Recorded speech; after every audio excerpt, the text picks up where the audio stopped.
we are here with some breaking news as Matchroom and Sky Sports have announced the main highlights of their autumn schedule. And the biggest news, although the least surprising, is that the Dillian Whyte Alexander Povetkin rematch has been confirmed for the 21st of November, as was widely predicted. A lot of people with concerns. You'll see Cole Greaves talking about this on our channel pretty soon, about Whyte going back in with Povetkin so soon after a crushing defeat on August the 22nd. He feels he's ready. The team around him feel he's ready. And we will see that on Sky Sports box office in November. And it'll be interesting to see if Dillian Whyte can turn the tide. He was doing well in the fight by all accounts until Povetkin uncorked that huge left uppercut to end matters.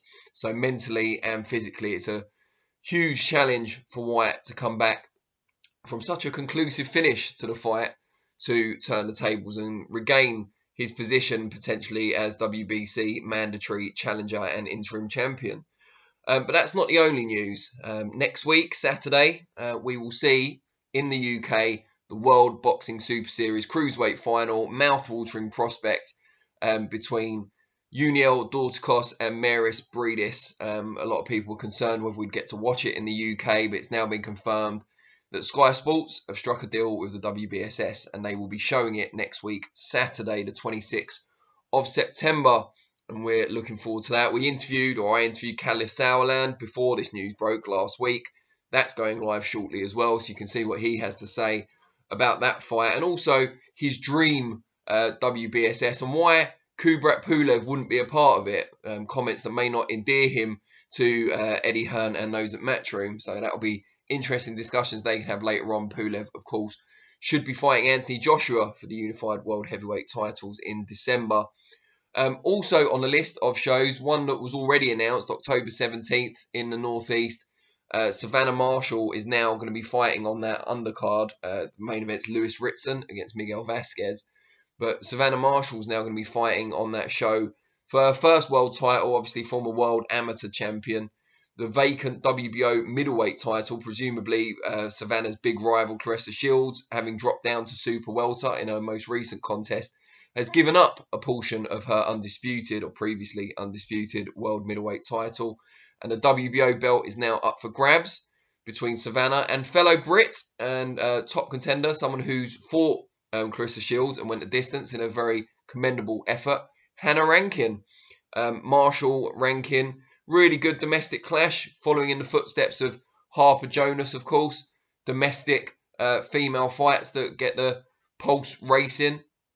And Hannah Rankin is easily, as a pro, the best opponent that Savannah Marshall will have faced so far.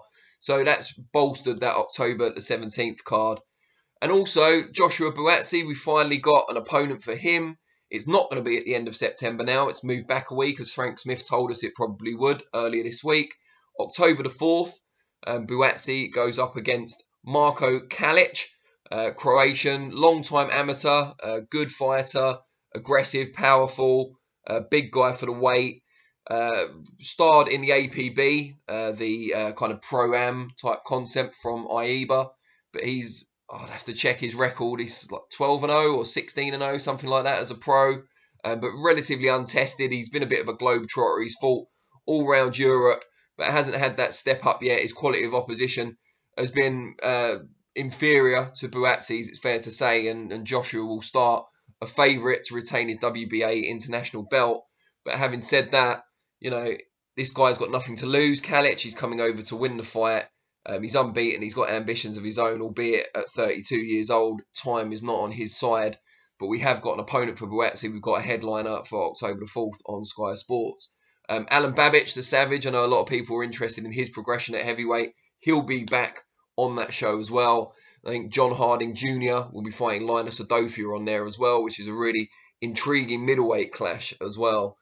So Sky Sports and Matchroom putting the finishing touches to their autumn schedule, or for our American viewers, the fall schedule.